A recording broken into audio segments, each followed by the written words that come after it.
What's up, everybody? It's your favorite mystery child's favorite nerd, and today we are looking at the Star Wars Force Awakens Rey from Hot Toys, which I know is an older figure. It's been out for a minute, but it's new to me. It just arrived recently, so I wanted to take a look at it. This is the deluxe edition, so it does come with BB-8 and a few extra accessories. Speaking of accessories, there are tons of them, so no time like the present. Let's get into it.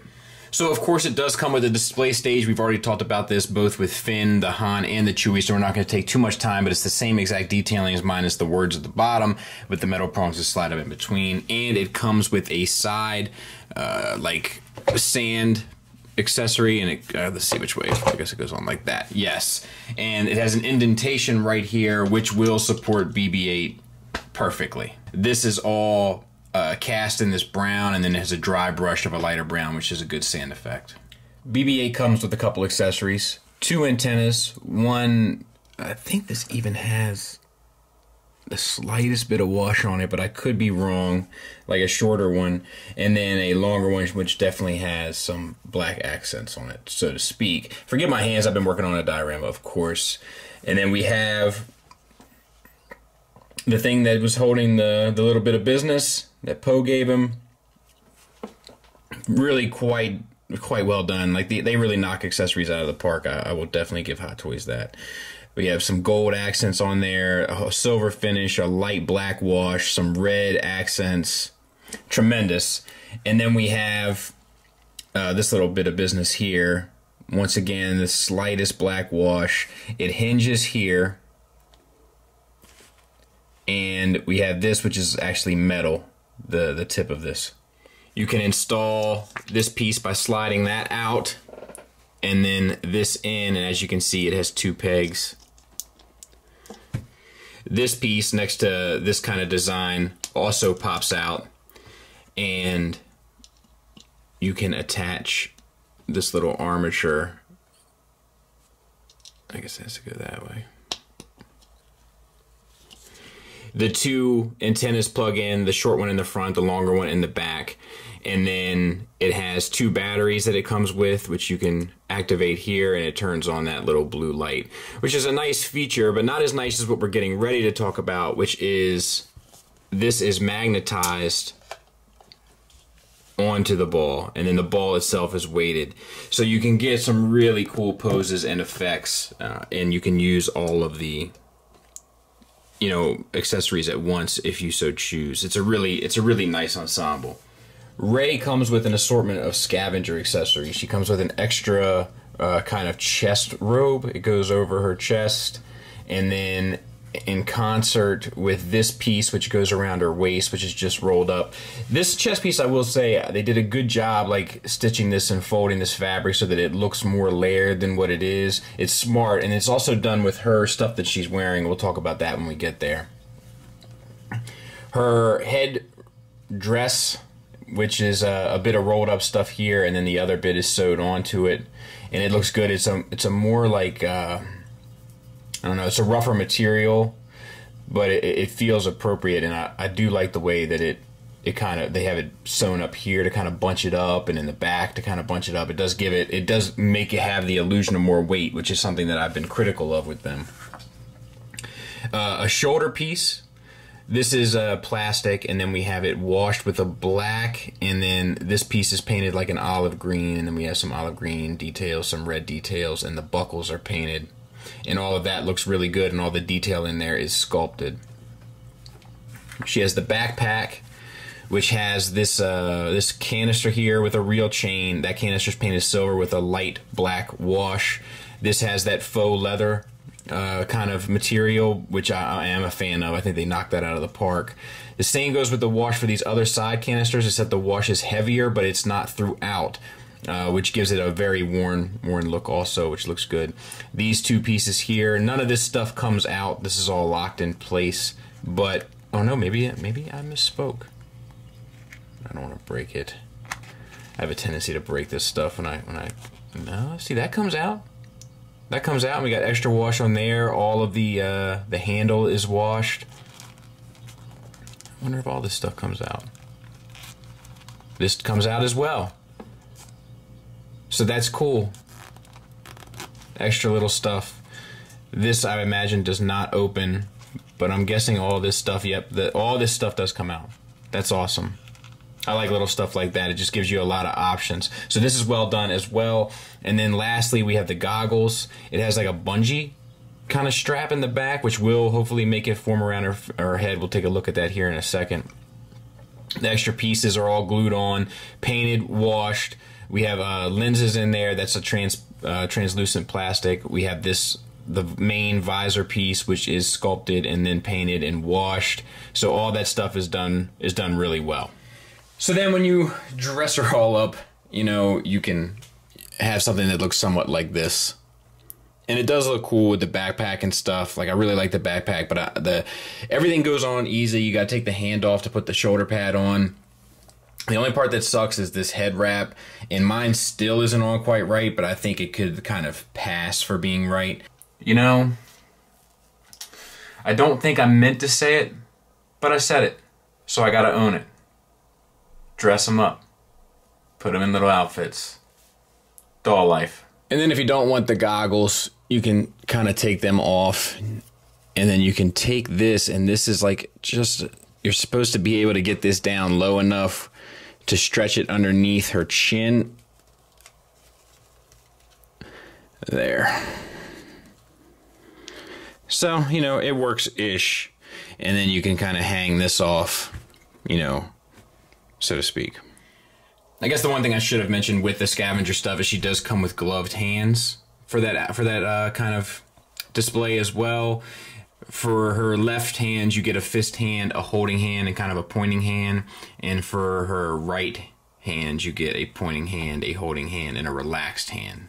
Detailings-wise, they're really quite beautiful. Like, it's a slight dry brush, light brown on the darker brown.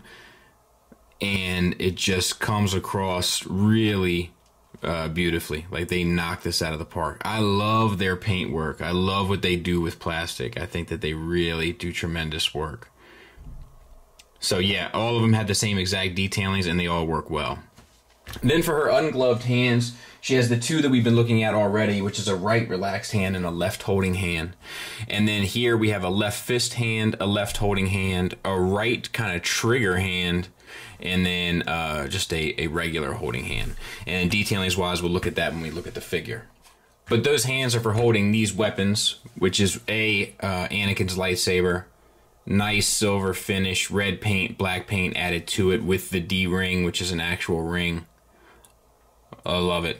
Looks beautiful. And then the translucent blue blade. And then she has her kind of scavenger staff, which actually is really, really, really well done. However, it is kind of like, mine is a little bit warped. I don't know if you can see that. Like, it's not entirely straight because it's such a long piece. But it is like, it has all sorts of like paint detailings. There's dry brush on here. There's really small like copper wearing, like metallic wearing around, like, I don't know, you see it right there around that ring. Like just in some of the recesses, which really comes through. Dry brushing on the brown here, dry brushing on the beige here, brings that out. Oh, here's a better look at that copper. You see it in the little recesses there? Looks great. And then we have the actual clips here, and then the strap, and then D-rings that it's attached to. So all that stuff works really well. And lastly, her gun, which once again has the silver finish, has a faint black wash, this blue ring painted at the top, and then all the black detailings are painted, and it works like a champ. Looks entirely accurate. And now we can actually start looking at some of these figures, which is nice. So the BB-8, like I said, this is magnetic up here, so you can move the head all around the BB unit, at least in the upper hemisphere, you know, because it's the opposite magnetic field down below. We'll talk about the head real quick. It has this like black glossy eye there, and then all the orange is painted. There's an effect put on the white that looks like a really faint dry brushing, and then like a gloss coat over top. The silver is painted on, and everything is panel line. Looks really, really sharp. And then for the base of the unit, all the silver is painted, the orange is painted, everything is panel lined. There's wear, it's two shades of wear. There's a shade underneath and then a shade on top just around the circles of some of the orange circles, so to speak. It's really well done, and then it's weighted on the inside so that it will find a center point of balance, and then you can just attach the head how you see fit. It's really quite impressive. As for the face sculpt, I think they did a really good job. I think they nailed something in the eyes and the nose especially. There's something about her, like, I don't know, there's determination there, and then there's a little bit of element of innocence in there as well. And I think it does look like Daisy an awful lot. Beautiful paint in the eyes and all that sort of stuff. I think it really comes through. My only criticism is that, like, weird kind of open mouth, like just showing the top of my teeth. I just think that's a bit strange. I think that everything works in terms of likeness. I just think that if we're going to capture a very specific moment, it just seems like a bizarre moment to try to capture. I feel like Rey is a pretty serious character, like, and she comes from a pretty tragic past, and I think that this facial expression may not have been the most appropriate choice for the character, but nonetheless, it does look good.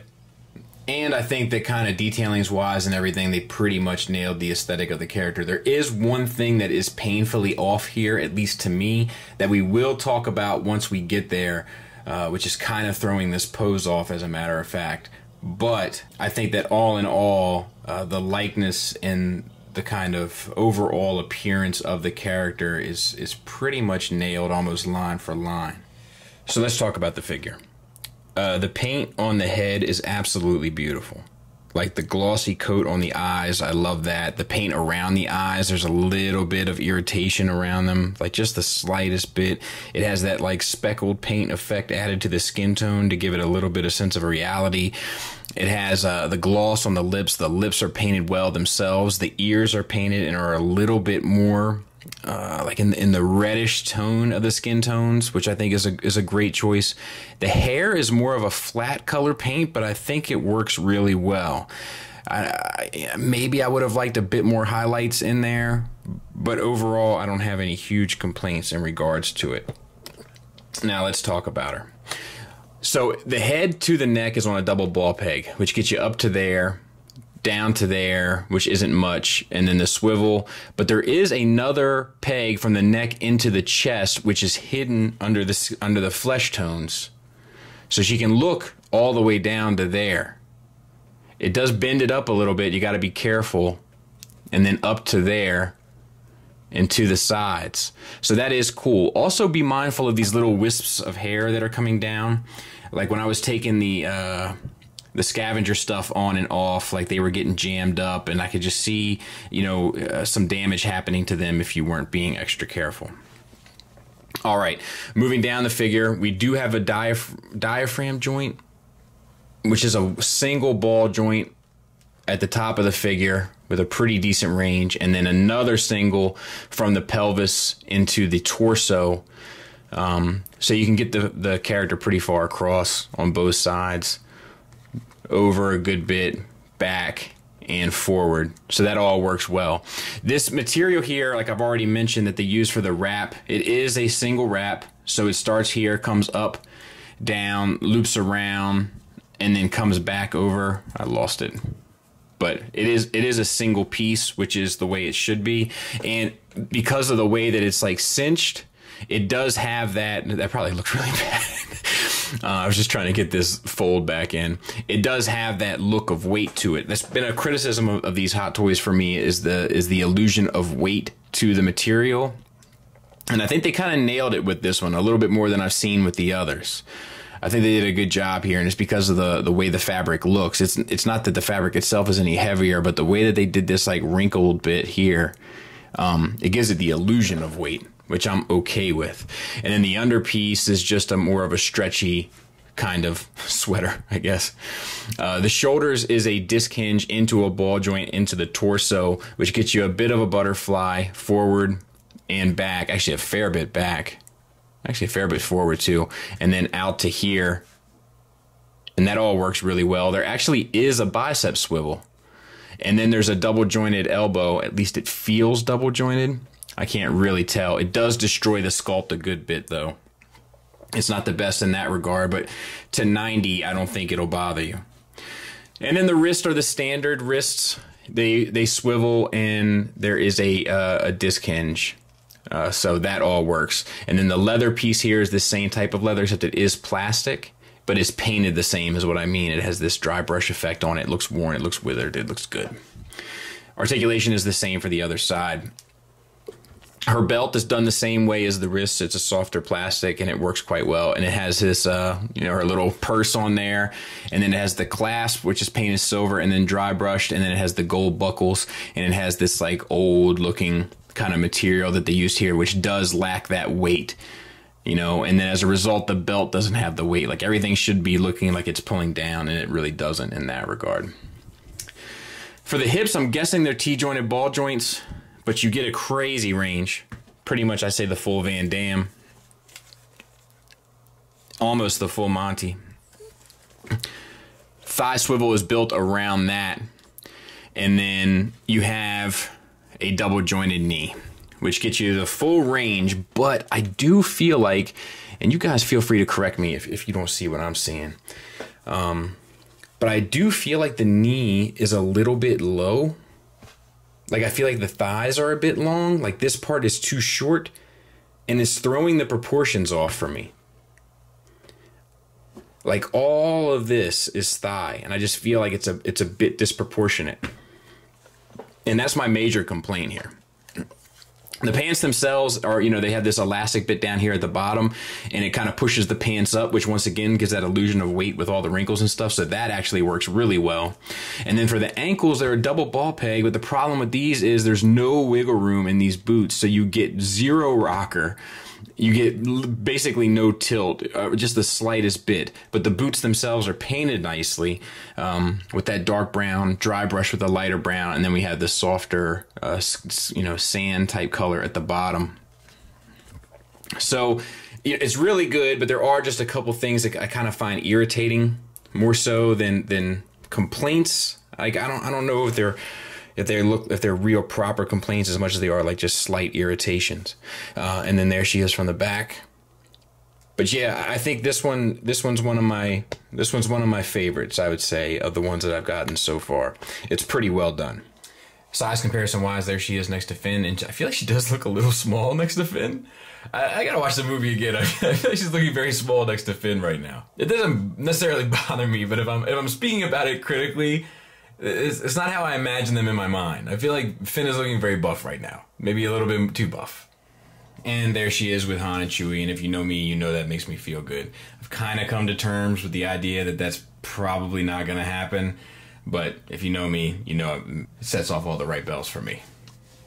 Final thoughts-wise, let's talk about the negatives. The biggest negative here is the ankle rockers, and that they're basically non-existent. Now, is there a way around it? Sure. You put BB-8 in front of it. Outside of that, there's not much of a way around it. You're going to have her standing straight up and down if you want to kind of sell it. I do feel like the legs are disproportionate somehow. Just something about those thighs, they seem very, very long to me. And I will also say as a side note that the gun hand doesn't hold the gun as well as I would like it to, at least on mine. That may very well be an individual results will vary kind of thing. Lastly, as just a nitpick, I wish there was a way to display BB-8 on the stage without the sand effect, because like I want to have her next to Finn or maybe next to the Solos, depending on how that goes. But regardless, I don't want one little sand effect when I'm not using the snow effect from Han and Chewie, and I'm not, you know what I mean? Like I want them to look uniformed, and I think it's a bit of a bummer that I feel like I feel strong-armed into having that sand effect on the base, which I don't personally want. The head wrap is a bit of a nightmare getting it on and off, and then you have to be cognizant of those little hair wisps that are hanging down the side of her head because they could easily get damaged. Same thing kind of goes for the shoulder piece that goes up on the shoulder. You could easily damage some of these wraps. I had to fix one actually as I took it on and off. So mostly nitpicks. The only things that really stand out to me as being issues is that lack of ankle rocker, and then maybe it's just me, but something about those thighs to like the upper leg, the lower leg seems not right. It seems like the lower leg is a little too short. But there are plenty of positives here. I love the sculpt. I think that the soft goods work better here than I've seen it work on most figures. I think BB-8 is absolutely phenomenal. And I also want to say while we're here that there is a, I pointed out the blue light that's in there, but there's there's a faint red light in the big circle as well. And I think that BB-8 is like a work of art. He's really, really well done. And Rey is well done for the most part. She just doesn't... I think what's frustrating is she has a lot of elements that actually come through in more of an action figure way that I'm used to Hot Toys coming through. I feel like most of the Hot Toys come through in a very statuesque kind of way and don't really lend themselves to the action figure element. And I think that she actually does. She works both ways, so to speak, but the feet really screw that up. There's all sorts of accessories. Granted, you do have to spend a little bit of extra money on this unit in order to get them, but they all are done well, and they all are thoughtful. They all make sense, and they all give you tons of options for display for the figure. So ultimately, I do recommend her. She is a bit pricey. If you don't want BB-8, then definitely go with the cheaper version. I think the cheaper version doesn't come with BB-8, but BB-8 is really good. So take a long, hard look at yourself and at your display and decide on what you want. My wife just texted me and said, do I want chicken, sausage, or crab cakes for dinner? Is she for real? But yeah, so... definitely, it is a recommend for me. It is one of the more effective Hot Toys that I've looked at. The one that does step outside of that kind of find a pose you can live with and turn it into a statue kind of situation. So it's impressive in that regard, but still has a hard time with pulling a couple things off. And it is funny that, like, you know, even there, I feel like she looks a little stiff. You know, it is hard sometimes and with these figures. I don't know why with these 1/6 scale figures to bring the life out of them. When there's so much life-like stuff going on with them in terms of paint and, you know, I don't know, sculpt and everything else, the soft goods, etc. But a lot of times when you put them on display, they just end up looking very, very stiff, which is a bummer. But she does work better than most. So take that for what it's worth. Thanks for listening. Thanks for watching. Until next time, take care. Crab cakes!